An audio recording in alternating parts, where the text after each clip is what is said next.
I am your host, Mr. Twilight Bark, here with another smashing good graphic novel review. Image Comics and Universal Monsters, The Mummy.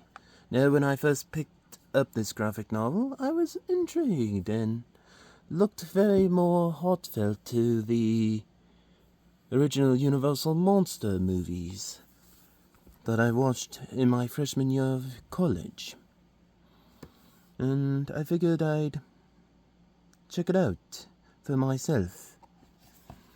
And as I can tell from this graphic novel, it follows the tale of Helen Hunt, a half Egyptian, half English woman who is possessed by the spirit of a Egyptian princess. Sorry, I had a frog in my throat. And as a young child, Helen was fascinated by some old Egyptian relics. And when she got older, in her teens, she was hanging out with her friends and being out and about until one of her friends went to a dig site where one of the archaeologists working there discovered an old scroll and started reading from it and brought the mummy alive, and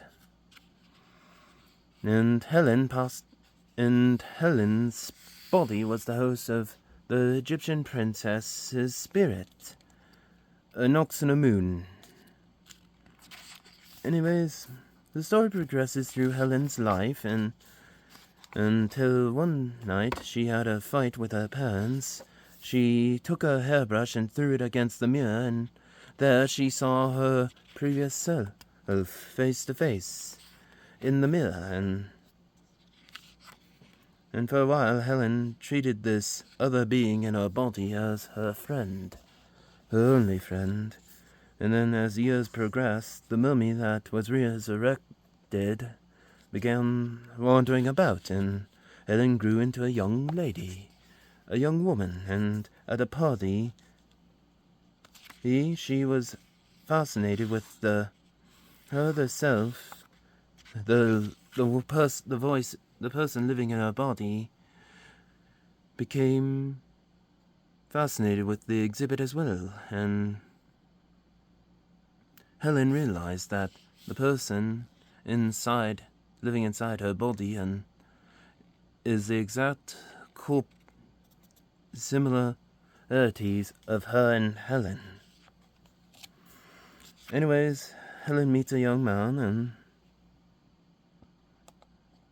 and they talk and bond and meet the professor, and they go out and they into the museum. But the mummy, Imhotep, does a sacred spell that draws Helen and her other self, an ox and a moon, in, and Helen passes out in front of the mirror in the museum, and Imhotep kills a god there. But as the story progresses, Helen and an ox and a moon struggle for control over Helen's body.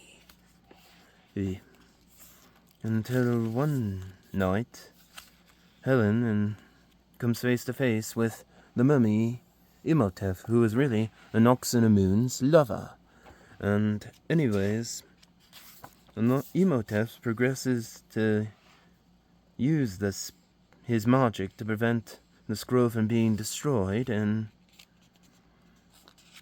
Helen wants more answers about an ox and a moon in Imhotep. And then Imhotep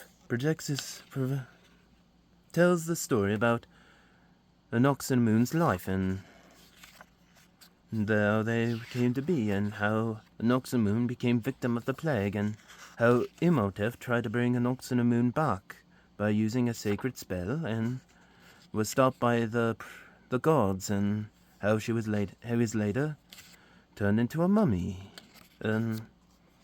Anyways, these are good art designs. real works of art. Pretty heartfelt to the original movie with Bela Lugosi, and I think it's an amazing story of tragedy, romance, betrayal, and woe. And the part of the story that gets really gets me is when Imhotep takes control of Helen's body, and she comes face to face with her lover Imhotep, and Imhotep has plans to kill Helen's body, but an ox and a moon doesn't want to because Helen lives there, and Helen and an ox and moon watched Helen grow up and live a life, but Imhotep, he was driven by desperation and pain and woe, and he wanted an ox and moon back, even if it meant killing Helen, but an ox and moon was able to free Helen, and the two reconciled.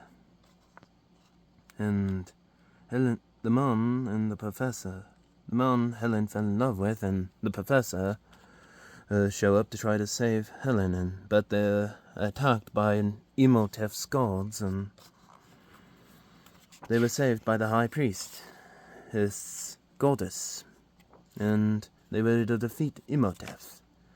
Anyways, I thought it was a remarkable story, and Helen said goodbye to an ox and a moon, and an ox and moon was able to enter the afterlife.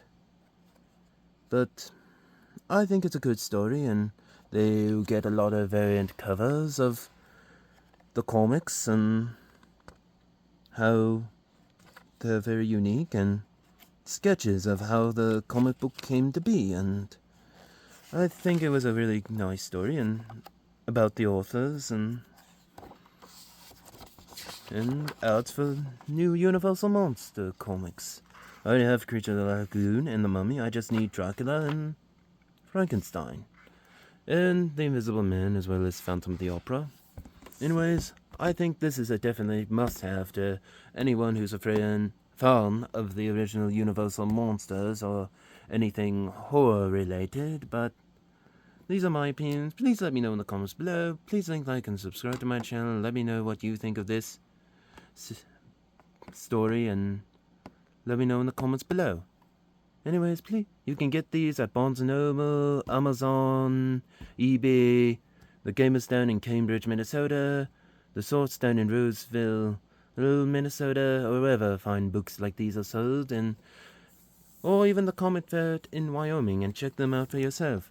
Anyways, please like and subscribe to my channel. This is your host, Sylvester Twilight Bark, signing off.